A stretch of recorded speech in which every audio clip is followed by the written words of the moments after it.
ஆடி மாசத்துல ராமாயணம் சொன்னா ரொம்ப விசேஷம். நம்ம இப்போ சுலபமா 4 வரியில ராமாயணத்தை சொல்லறதுக்கு கத்துக்கலாமா? பூர்வம் ராம தபோவனாதி கமனம் ஹத்வா மிருகம்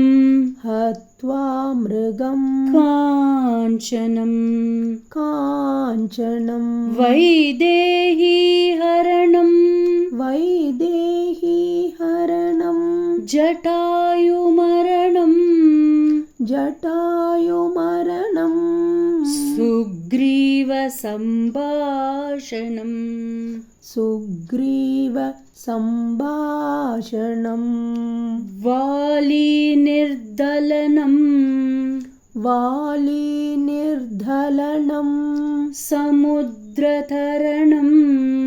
சமுத்ரதரணம் லங்காபுரி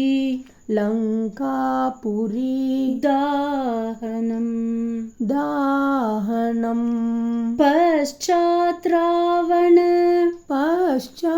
ராவண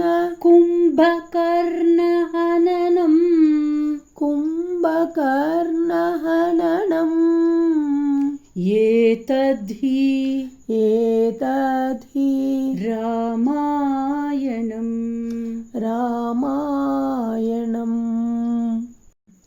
இந்த சுலபமான ராமாயண ஸ்லோகத்தை இந்த ஆடி மாதம் முழுவதும் பாராயணம் பண்ணி நம்ம அந்த சீதாராமனுடைய அருளை பெறுவோமா?